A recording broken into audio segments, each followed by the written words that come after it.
Bugun yerdan samarali foydalanish, qishloq xo'jalik mahsulotlarini yetishtirishda innovatsiyalarni keng qo'llashga alohida e'tibor qaratilmoqda. Ayniqsa oziq-ovqat xavfsizligini ta'minlash, sifatli mahsulot yetishtirish, dukkakli va moyli ekinlardan yuqori hosil olishga erishish eng muhim talablardan biri. Sohaga ilg'or texnologiyalarni joriy etish, yerning unumdorligini saqlab qolish borasida Qashqadaryo viloyatida ham samarali ishlar amalga oshirilmoqda. Ta'kidlash joizki, shu vaqtga qadar yerni ekinga tayyorlash, ishlov berish bir nechta mexanik amaliyotlarni o'z ichiga oluvchi an'anaviy usullarda amalga oshirilgan. Ya'ni ekish oldidan yer shudgorlanadi, kesaklar yumshatiladi. Bu jarayonlar o'simliklarning o'sishiga va hosiliga ijobiy ta'sir qiladi. Ammo usta dehqonlar va soha mutaxassislarining ta'kidlashicha, an'anaviy dehqonchilik tuproqni hosildorlik darajasini kamaytiradi. Qamashi tumanida bo'lib o'tgan ko'rgazmali seminarda aynan yerning unumdorligini saqlab qolish, dukkakli ekinlar xususan no'xat ekishda yuqori hosildorlikka erishish masalalariga e'tibor qaratildi. 2026-yilda lalmi maydonlarda yangi notel texnologiyasi asosida no'xat ekish, mineral o'g'itlar bilan oziqlantirishda zamonaviy agrotexnikalarni qo'llashga alohida e'tibor qaratildi. Ob-havoni qulay kelishi, umuman mana bugungi kunda global iqlim o'zgarishi, oziq-ovqat xavfsizligini ta'minlashda bizda yillar davomida foydalanilayotgan yerlarda yangi texnologiyalar evaziga dukkakli ekinlarni yetishtirish, oxirgi 3 yilda o'sha qurg'oqchilik sababli bugun fermer xo'jaliklarida birmuncha moliyaviy ahvoli ham lalm maydonlarida og'ir bo'ldi. Endi bizda an'anaviy o'rganib qolganmizki, bugun bug'doy va no'xat ekishga moslashganmiz, lekin mana bugun ko'rib turibsizlarki, shu milliy markaz tizimidagi ilmiy tadqiqot institutlari bugun lalmkor maydonlarda arpa, bug'doy, tritikali, javdar, Afrika tarig'i, bundan tashqari qovun, tarvuz yetishtirish masalalarida ham ilmiy tadqiqot ishlari keng amalga oshiryapti. Oldingi texnologiyamizda biz shudgor qilib, 2 marta yer tekislab, ekib, bir hosildorlikni 3-5 sentr tashkil qilgan bo'lsa, bugun o'sha zamonaviy notil texnologiyasi asosida, ya'ni haydamasdan gektariga 5 litr yoqilg'i bilan dehqonchilik qilish, ya'ni aytilgan vaqtda aytilgan chuqurlikka urug'larni tayyorlab berish. Mana shu natijalari bo'yicha bugun yangi texnologiya qo'llash bo'yicha olimlarimiz o'zlarining ko'rgazmalarida qatnashmoqda. Mana shu yangiliklarni fermerlarimiz tanishsa, ertaga o'ylaymanki, juda katta hosildorlikka va yuqori sifatga erishishga tizim paydo bo'ladi. Seminarda Dehqonobod, G'uzor, Yakkabog', Shahrisabz, Kitob, Chiroqchi va Ko'kdala tumanlaridan 400 ga yaqin fermerlar va agroklasterlar vakillari, agronomlar ishtirok etishdi. Tadbir davomida fermer xo'jaliklariga notel, ya'ni yerga ishlov bermasdan ekish texnologiyasi, o'simlik qoldiqlarini boshqarish va almashlab ekish tizimining foydali tomonlari xususida zarur ma'lumotlar berildi. Bu usullar nafaqat tuproqning uzoq muddatda unumdorligini oshishini ta'minlaydi, balki xarajatlarni ham kamaytiradi va qurg'oqchilikka chidamlilikni oshiradi. Albatta, qishloq xo'jaligida tuproqni himoya qiluvchi va resurs tejovchi texnologiyalarning joriy etilishi tuproq tuzilishini yaxshilash, namlikni saqlash va eroziyani kamaytirishda katta yordam beradi. Nafaqat tuproqning uzoq muddatda unumdorligini oshishini ta'minlaydi, balki xarajatlarni ham kamaytiradi va qurg'oqchilikka chidamliligini oshiradi. To'g'ridan-to'g'ri ekish texnologiyasi tuproq namligini saqlash, lalmi dehqonchilik sharoitida hosildorlikni oshirishdagi afzalliklari to'g'risida seminar davomida keng tushuntirishlar berildi. Respublikamizda birgina no'xatga bo'lgan talabning yildan yilga oshib borishi, serhosil navlarni yaratish, urug'chilik tizimini yo'lga qo'yish, kam xarajat qilib ko'p hosil olish uchun ilmiy innovatsion yondashuvlar asosida agrotexnik tadbirlarni qo'llashni taqozo etmoqda. Ko'rgazmali seminarda 2026-yilda lalmi maydonlarda notel texnologiyasi asosida no'xat ekish, mineral o'g'itlar bilan oziqlantirishda yangi agrotexnologiyalarni qo'llash bo'yicha atroflicha fikr yuritildi. Seminarimizda ko'proq o'sha no'xatni navlari to'g'risida ma'lumotlar berilyapti. No'xatni yetishtirish texnologiyasi bo'yicha berilyapti. No'xatni ekish muddatlari bo'yicha ma'lumotlar berilyapti. Chunki no'xatni agar biz yetishtirish texnologiyasini shu jahon darajasidagi yetishtirish texnologiyasiga yetkazadigan bo'lsak, demak biz no'xatdan aynan lalmi sharoitlarda eng kami 1 tonna bo'lmasa 2 tonnagacha hosil olish bo'yicha o'sha turli xil takliflar berilyapti. O'sha takliflardan bittasi bu yerga ishlov bermasdan ekish texnologiyalarini joriy etish. Yerga ishlov bermasdan ekish texnologiyani joriy etish nima degani? Lalmi maydonlarda yetarli darajadagi yomg'ir yoqqandan keyin ekishlarni boshlaymiz va shunda shudgor qiladigan bo'lsak, shudgorimizga aynan shudgor qilishimizga bir hafta 10 kun vaqt ketib qoladi, chunki yer topga kelishi kerak. O'sha topga kelishini kutamiz va vaqtimizni yutqizamiz. Chunki bahorda aynan bizga bir kun bo'lsa ham, bir soat bo'lsa ham ertaroq no'xatni ekishimiz kerak bo'ladi. Yomg'ir yog'ib o'tgandan keyin bemalol o'sha dalaga bir kundan keyin kirib ekish bilan birgalikda o'sha 100 kilogramm atrofidagi amofozni ham berib ketish imkoniyatimizga ega bo'lgan seyilkalar bor.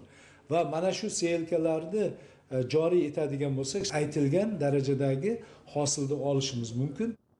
Viloyatda 2025-yilda 14,5 ming gektar maydonda 21 ming tonnadan ortiq dukkakli don ekinlari yetishtirildi. Jumladan 13,6 ming tonna no'xat, 3,4 ming tonna mosh, 2,8 ming tonna yer yong'oq yig'ishtirib olindi. Joriy yilda dukkakli don ekinlari maydonlarini ko'paytirish, lalmi yerlardan samarali foydalanish, oziq-ovqat mahsulotlarini ko'paytirish maqsadida 22 ming gektar maydonda dukkakli ekinlar yetishtirish rejalashtirilgan. Jumladan suvli maydonlarning 9 ming gektaridan ortiq maydonda no'xat yetishtiriladi. Seminarda lalmi maydonlarda no'xatning samarali mahalliy navlarini ekish tavsiya qilindi.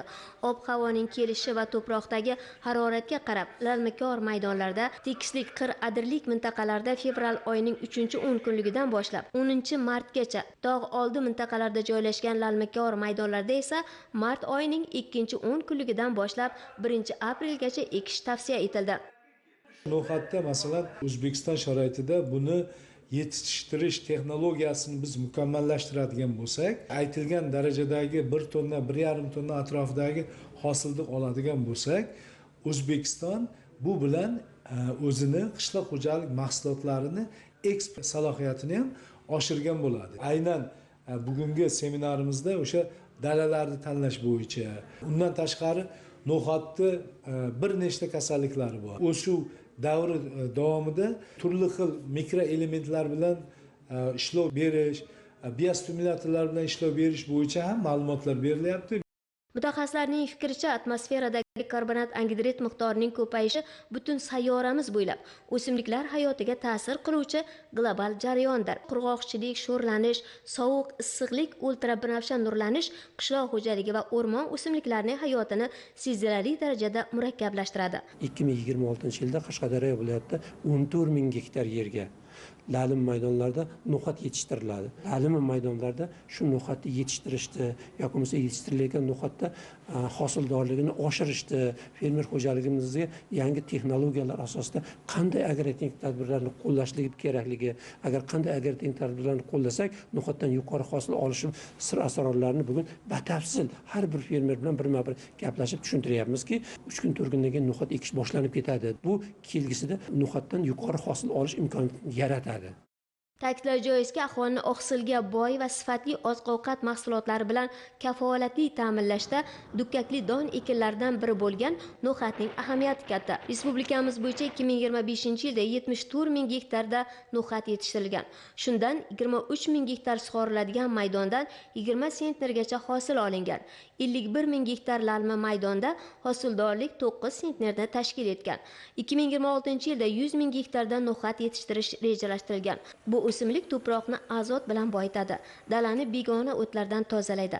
Lalmikor yerlarda no'xat boshoqli don ekinlari uchun yaxshi o'tmishdosh ekin bo'lib, toza shudgor, g'alla, no'xat, g'alla 5 dalali almashlab ekish tizimini qo'llash tavsiya etildi. O'tgan yil 7 ming gektar no'xat ekilgan, bu yil shuni 14 ming gektarga ko'tardik. Biz jahon tajribasini o'rgandik. Ya'ni no'xatni ko'p yetishtiruvchi Hindistonda o'rgandik, Eronda o'rgandik, Turkiyaning qurg'oqchilik hududlarini o'rgandik, Xitoyda o'rgandik. Ularda bugungi kunda bizning iqlim sharoitimizdagidek yillik yog'in miqdori 300-350 millimetr bo'lgan hududlarda 15-20 sentnerdan no'xat olyapti. Biz shu texnologiyalar hammasini o'rganib, xalqaro olimlar bilan birgalikda bu seminarda o'tkazyapmizki, Janubiy dehqonchilik ilmiy tadqiqot institutining olimlarini, Lalimikor dehqonchilik ilmiy tadqiqot institutining olimlarini, xalqaro ekspertlarni olib kelib, bugungi kunda Qashqadaryo sharoitida ham 14 ming gektar yerdan har bir gektaridan 15-20 sentnerdan hosil olishi bo'yicha sir asrorlarni yoki qanday agrotexnik tadbirlarni qo'llash kerak, qachon ekish kerak, qachon kultivatsiya qilish kerak yoki bo'lmasa qaysi muddatda ekib turib qancha miqdorda urug' ekish kerakligi bo'yicha hammasini batafsil gaplashyapmiz. Bugungi kunda no'xat mahsuloti yetishtiruvchilar ekish sxemalarini to'g'ri yo'lga qo'ymaganligi natijasida yuqori hosil ololmayotganliklari alohida ta'kidlandi. Ko'chat orasi 5-7 sm qilib, gektariga 90-100 kilogramm urug' ekilganda hosildorlik 2 baravar oshishi ko'rsatib o'tildi. Qo'shqator usulda yerni haydamasdan notel siyalkalarda ekishning afzalliklari tushuntirildi. Ahamiyatli jihati, yangi samarali siyalkalarda no'xat ekilganda yer shudgor qilinmaydi. Natijada tuproq strukturasi va mikroorganizmlar faoliyati saqlanadi. Yomg'ir va suv eroziyasi kamayadi. Tuproqda namlik tejaladi. Yoqilg'i va mablag' iqtisod qilinadi. Lalmikor maydonlaridagi ferma xo'jaliklariga yangi navlarning xususiyatlari, qurg'oqchilikka, issiqlikka, kam suv talab qilayotgan xususiyatlari o'rgatilib, o'sha navlarni tanlab yetishtirish agrotexnologiyasi bo'yicha seminar tashkil qilindi. Bu esa fermerlarda o'sha lalmikor maydonlaridan kengroq unumli foydalanish, almashlab ekish tizimini yo'lga qo'yish hamda bir qancha fermerlar qiziqtirgan savollarga javob tariqasida tashkil qilindi. Albatta, shakllanib borayotgan bozor munosabatlari sharoitida yangicha yondashuv va innovatsiyalarni joriy etish, no'xat va boshqa dukkakli hamda moyli ekinlardan yuqori hosil yetishtirish mumkin. Bunday amaliy jarayonlar aynan shu maqsadlarga xizmat qilishi bilan birga bozorlar mo'l-ko'lligini ta'minlash, narx-navo barqarorligiga erishishda munosib hissa bo'lib qo'shiladi.